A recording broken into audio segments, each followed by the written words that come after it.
Olá, bem-vindo à Nis TV. Hoje trago-vos uma review de um mangá muito especial, um mangá que eu gostei muito de ler e que vos quero mostrar e falar um pouco sobre ele, porque vocês de certeza que vão gostar deste mangá, entre aspas, mas vocês já vão perceber porque é que digo estas aspas e de certeza que conhecem o autor deste mangá.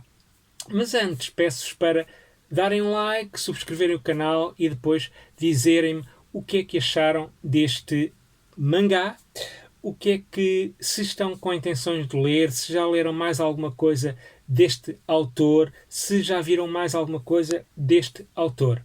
Sigam também o site do Clube Otaku, porque recentemente pus duas novidades editoriais que vão sair em Portugal brevemente. Uma novidade da editora Devir, que é Chainsaw Man, e depois a novidade também da Sendai Editora, que anunciou uma compilação de mangá com autores de topo da onda do terror. O mangá chama-se Terror na Montanha, mas se querem saber um pouco mais, visitem o site. O link também está na descrição deste vídeo, por isso deem lá um saltinho. Vamos então começar a review deste mangá.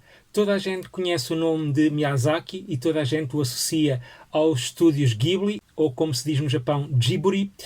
Toda a gente, como disse, associa-se à animação japonesa, mas ele também desenhou mangá. Poucos títulos que desenhou, mas desenhou alguns e contam-se pelos dedos de uma mão os títulos que ele desenhou. O primeiro e o que é conhecido é o People in the Desert, um mangá que ele lançou, um curto mangá que ele lançou entre 69 e 70.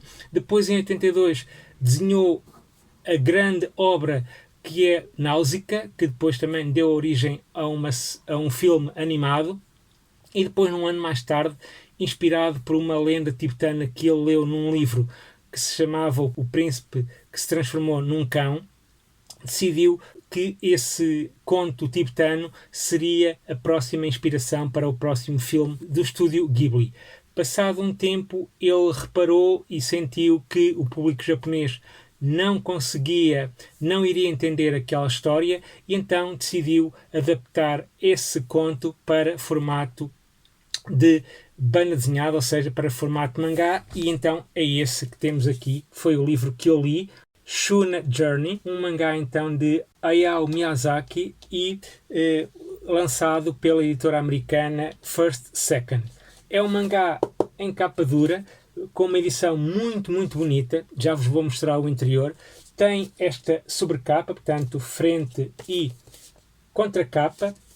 E depois, tirando a sobrecapa, é um livro como se fosse aquelas edições mais antigas. Aqui está, mesmo muito bonita, super simples, mas eficaz. Como sabem, o Miyazaki é um ótimo desenhador, um melhor aguarelista, e por isso o que vamos aqui encontrar é arte em estado puro. Foi um dos pontos mais favoráveis que eu achei neste Shuna Journey. A história, como disse, é baseada numa lenda tibetana e que conta a história de um jovem que vive numa pacata aldeia onde a pobreza e a fome é uma constante do dia a dia, até o dia em que chega à terra de Shuna um velho que lhe conta uma história dos famosos grãos de ouro, e que quem tem esses grãos consegue depois ter uma agricultura farta, muitos cereais, muito alimento para toda a gente. E então Shuna decide pôr malas às costas e ir em busca desse grão de ouro.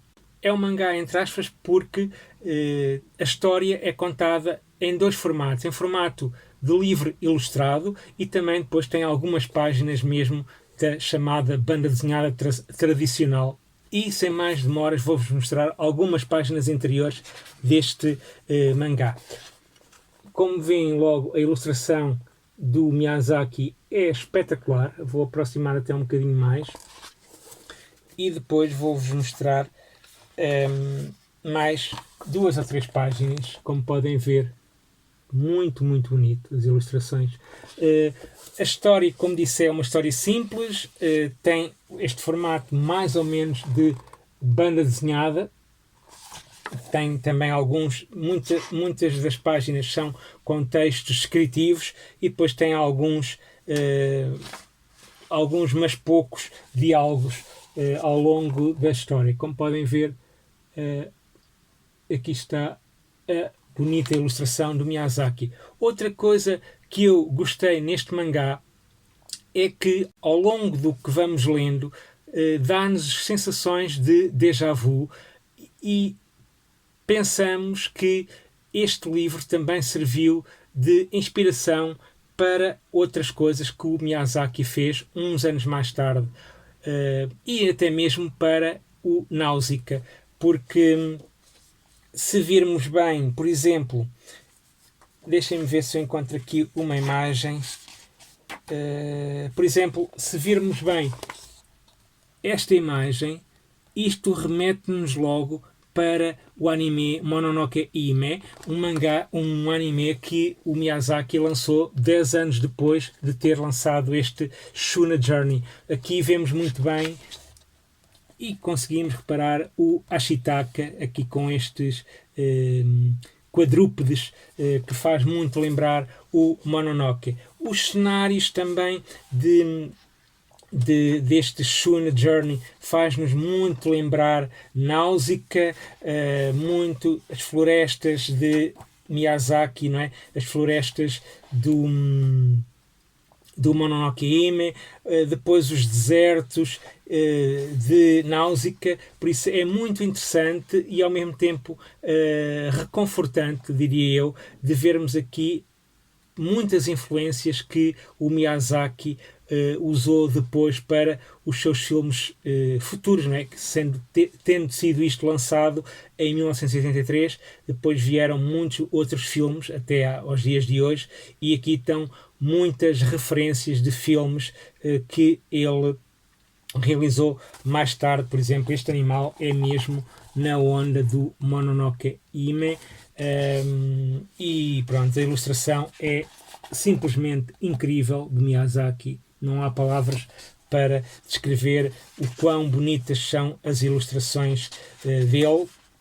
E a história lê-se bem, mas não é assim nada de épico como outros trabalhos que o Miyazaki já fez. É uma edição que de certeza ficará muito bem para todos aqueles que gostam de ter as coisas do Miyazaki. É uma edição então para completistas. E depois o que eu achei também muito interessante foi o pós-fácio escrito pelo tradutor, deixem-me ver aqui o nome, Alex Dudok de Witt, presumo pelo este nome que seja um holandês.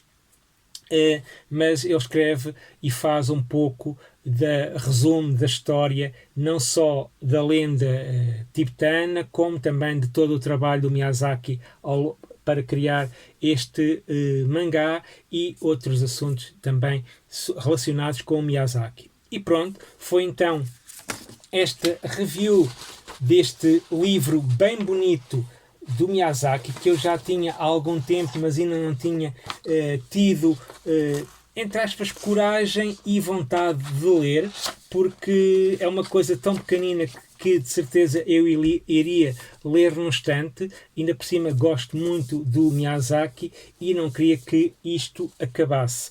Depois de o ler, ainda bem que o li, e fiquei muito contente, mas como disse, não é uma história espetacular, é uma história que ganha muito pela ilustração, ganha muito pelos cenários que o Miyazaki cria, que notamos também que ele teve referências de locais por esse mundo fora, pelo Tibete, pelo Mar de Aral, por zonas remotas, e é um livro que, se desse estrelas aqui na Niji TV, de certeza que levaria um 4,5.